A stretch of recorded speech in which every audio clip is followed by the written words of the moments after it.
We're on the top of Daf Dalid Amid Al. Amalei Rabbi Yochanan l'Reish Lakish. Now, if you recall, Rabbi Yochanan derived the preach of the Kohen Gadol before Yom Kippur 7 days from the Pasha Miluim, and Reish Lakish derived it from Har Sinai. Rabbi Yochanan now turns to Reish Lakish. It makes sense if we derive Shivas Yom in preach of Kohen Gadol before Yom Kippurim from Miluim. Now I could justify the underlying principle of the Brisa of Zev Zev Mazin Olav Kol Shiva, that with regard to the Kohen Gadol who serves on Yom Kippur, and for a week before that we take him to the Luchkas Farhedrin and we quarantine him, and every day we do Hazah, and we take from the mixture of the Mechatos and with Mazeh. And the same thing applies to the Kohen Asarif Sapar for those 7 days, Mazin Olav Kol Shiva, every day of Prisha. And from what do we do this Hazah? From Mikol Chatos, whatever Meipara of the Paraduma, the Ephraim Paraduma that we have, and the reason for this Hazah, says Rabbi Yochanan, according to my opinion, is the Havinami Hazah b'Miluim, because we find with regard to Miluim, which is our prototype for Prisha, from which we derive Prisha, the Torah says in the 8th chapter of Vayikra, Vayikach Moshe mishemen ha-mishcha u'min adam asher al mizbeach vayaz al Aaron v'al begodov v'al banov v'al bigdei banov vayikadshu vayikadish es Aaron v'esbanov v'esbanov. So it's clear that there was Hazah, and Vayomer Moshe el Aaron over there. In that context, it says that Lotetzi Mishivas Yomim ad Yom Malos Yimei Miluim, and the Hazah was for every day the Mei Miluim. And since the din of Prisha is derived from Miluim, then like Miluim, where there was Hazah on a daily basis, so too is going to be a requirement of Hazah on a daily basis from the Mei Paraduma, the Mei Efer Paraduma, for these 7 days of Prisha. And that makes sense because we're going to require Hazah on the Kohen Yimei Prisha as a mirror image of the original Hazah, the original Prisha, which was Yimei HaMiluim. And it says again, as we saw in the Pasuk, Vayikach Moshe mishemen ha-mishcha min adam asher al mizbech vayaz al Aaron v'al begodov. But according to you, Reish Lakish, the Elphus, you derive the din of Prisha. Mi Sinai, Hazah b'Sinai mihavi. Do we have any source whatsoever that Moshe Rabbeinu, during the Prisha period, before he went into the Machna Shechina, there was Hazah? For sure not. There wasn't even made Paraduma, let alone Hazah. How could it be Hazah? So then what should be the source for this halacha, which the Brisa records, that with regard to the days of Prisha, we require Hazah? What's the basis for that? Reish Lakish says, and according to you, it's so simple. B'miluim, with regard to the Hazah, miluim, that was midam hakarbonos. And as we saw in the pasuk, it says, "Vayikach Moshe mishemen ha-mishcha umin hadam asher al mizbeach vayaz al Aaron ve'al bono." So the Hazah was dam. But here, in the case of a Kohen, with regard to the din of Prisha, whether it's before Yom Kippur or before Sreifas HaPorah, the Hazah is b'mayim. It's with Mei Efer HaChatas. So there's no mirror image here. It doesn't seem that the requirement of Hazah with regard to Prisha of Kohen Gadol or Kohen Asarif would be in any way connected to Miluim, because in Miluim it was Hazah's dam, and it was the dam of the Karban. Whereas in Prisha, we're talking about Hazah of the Mei Chatas. Holo Kasha. Rabbi Yochanan responds and he says that problem is not severe. Why? The Tani, we have a Brisa Reb Chia, Nichnasu Mayim Tachas Dam, that today, when we have Prisha of Kohen Gadol, then the Mayim of Mei Chatas is a replacement of the dam in the miluim, so that at the time of the miluim there was no possibility of hazos mayim, of mechatos, and therefore the hazor was dam. But now that we have the mechatos, then the mechatos now fills in and replaces the dam, but it's all the same halacha of hazor. And in fact, the Tosa Rosh here formulates a Kalvachomer. He says, Yeshluma Tos Kalvachomer, Madam She'ain Tov Lebo, Mazimbo is Mayim She'tov Lebo, and a Din She'mazimbo. So certainly Mayim should be a very fine vehicle for Hazah. And therefore, the Iker Din Hazah is really Mechatos. Again, during the Miluim, there was no Mechatos, and therefore there was no choice but to have Hazah of Dam. But now we go back to the Iker Din. We have mechatos, and therefore we do the hazor with mechatos el didach. But according to you, Reish Lakish, that you derive the din of preacher from Moshe Rabbeinu before Kabbalah Satorah at Har Sinai, hazor b'Sinai mihaving. Again, there's no basis whatsoever for hazor if we derive the din of preacher from Har Sinai.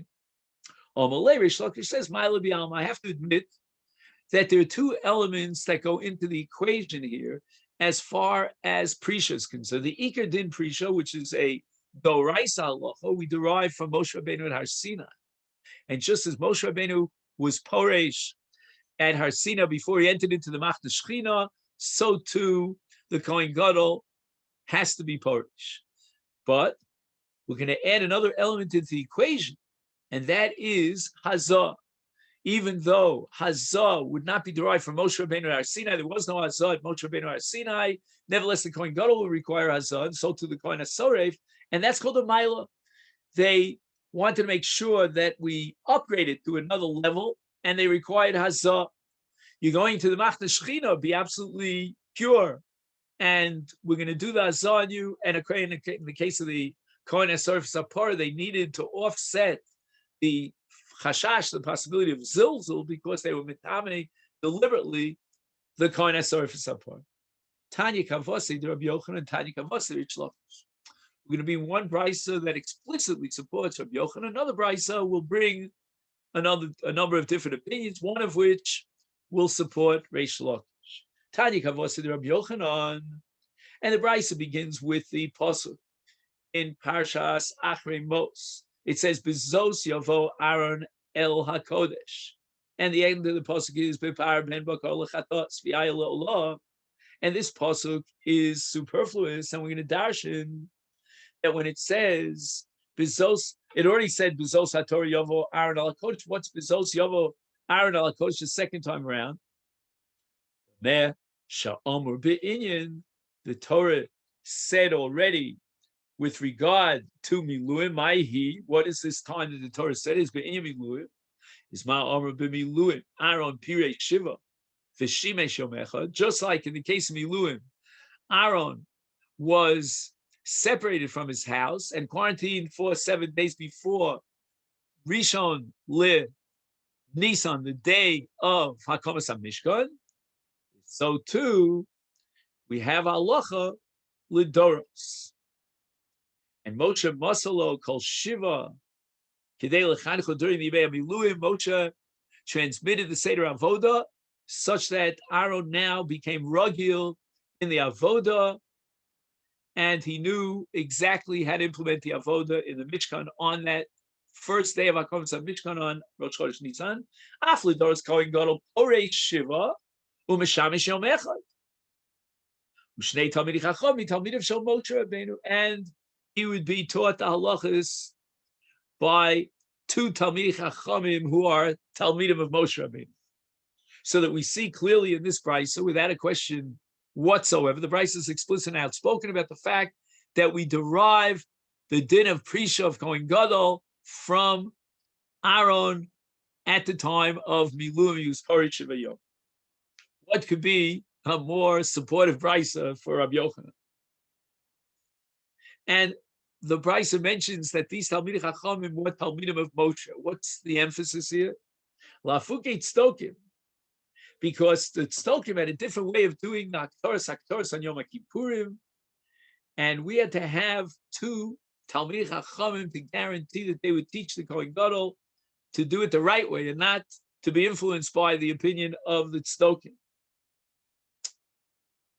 And the Gemara says that there's another part of the Brisa that we should study. It says, Mosrin Lo, they gave to the Kohen Gadol, these two Talmidei Chachamim, they taught him Kol Shiva for 7 days. That he should be rugil in the avodah. Mikan amru sheshivas yomim kodem Yom Kippurim mafrishin Kohen Gadol mibeisal lichkas farhedrin. Ukshem shemafrishin Kohen Gadol kach mafrishin Kohen hasorif esapora shivas yomim kodem sreifas apora lelishka shal pnei abira. And where was that lishka? Where was that chamber? It was Tzafona Mizracha. It was in the northeastern side of the Yazara. And Echad Zeh, whether it's the Kohen Gadol who is preparing for his service on Yom Kippurim, or the Kohen who's preparing for the Sreifas HaPorah, in both cases, Mazin Olav Kol Shiva. During the 7 days of Prisha, we do Azar, the Mei Chatas, we call Chatas Joyesha.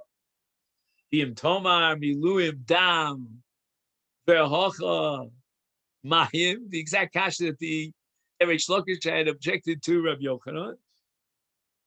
Amarta, Nichnasu Mayim Tachas Dam, that now the Mechatos replaces the Dam of the Hazav Milu.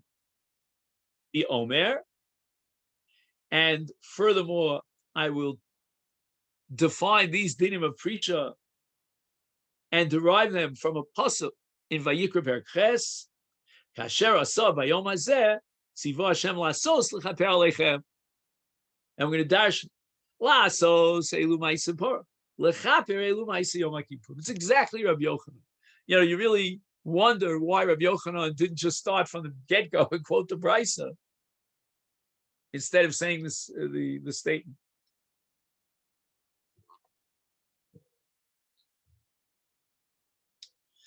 Amri, just 1 second. So now the Gemara is going to clarify a little bit further this Brisa. The Brisa begins with the pasuk Zot Yavo Aaron Al Kodesh with regard to Yom Kippurim, and we're going to derive from that the Kohen, when he goes into the Kodesh, he needs Prisha, and that is the Prisha that we found in the Mei Hamiluim. So the Gemara asks for Hai Bezos Mi Boile Legufe. The Brisa seems to interpret the word bezos as an extra word to teach us Prisha, but we need the word bezos for the pasuk itself. It's not redundant because the pasuk says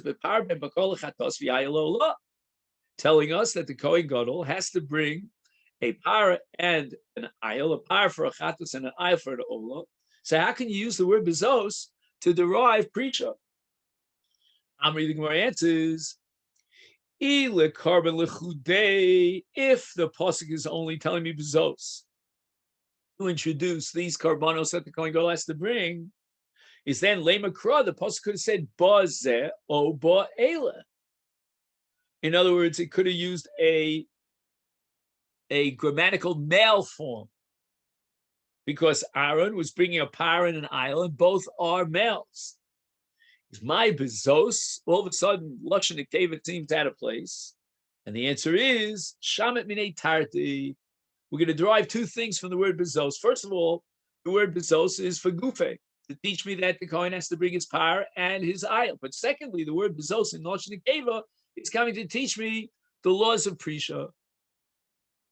My vi Omer, why does the Bryce have to bring another pasuk in Vayikra Perches, Lasos Lechaper? Why not just suffice with the derivation from bezos? The answer is v'chitem. If you'll tell Yom Kippurim kama hu dubai Prisha. Ida ashkan b'miluim. If you only have the derivation from miluim, you would limit it to the Malani, to miluim itself. Miluim was a one-time shot deal. But Aval B'Yom Kippurim B'Alma, for all generations, each Kohen Gadol is going to require Prisha. Maybe that's not necessary. Just the first Kohen Gadol, meaning Aaron, when he did the Avodah Yom Kippurim, he required Prisha before Yom Kippurim, but not Lidoros. is inami. Alternatively, we don't want to derive the Chovas Prisha from the pasuk Zos Yavo Aaron El HaKodesh. And why is that? Because we can interpret that Kohen Gadol Kama Hu de boy, Aval Kohen Gadol B'Yam Prisha, boy Prisha, Aval Kohen Gadol B'Alma Lo. Is Toshma Kasher Asa. So we might have either limited this derivation from Bezos, according to the first answer of the Gemara, that only that first Yom Kippurim, just like that first day of Hakomas Mishkan, or alternatively, may have mistakenly said that we only derive Prisha in the case of Kohen Gadol Kama, the very first Kohen Gadol, that's Aaron, but not for Kohen Gadol, be Alma for all generations. Now we get to Tanya Kavase de Reish Lakish. Now we need a second brisa to support Reish Lakish. That Prichas Kohen Gadol could be derived from the 7 days of Prisha of Moshe Rabbeinu at Har Sinai. Now, the Brisa tells us the following: Moshe Ola Be'anan. Moshe, when he went up to Har Sinai, he was surrounded by a cloud. Niskase Be'anan v'niskadish Be'anan. The Prisha here of the Anan is an act, a procedure of Kiddush, to sanctify. And why did Moshe Rabbeinu need this Kiddush? Obviously, Kidei L'Kabel Torah L'Yisrael B'Kedusha, to elevate Moshe Rabbeinu to the level of Kedusha that now he can receive the Torah on behalf of Klal Yisrael. Now, where do we find that Moshe was surrounded by the Anan, which is a Prisha? It says, Vayishkon Kvod Hashem al Har Sinai, Vaychaseu Hanan Sheshes Yom, Vayikra el Moshe Bayom Hashvi Mitoch Hanan. We're about to now study the first of 4 opinions in this brisa, and the first opinion to be recorded is that of Rabbi Yossi HaGlili. And according to Rabbi Yossi HaGlili,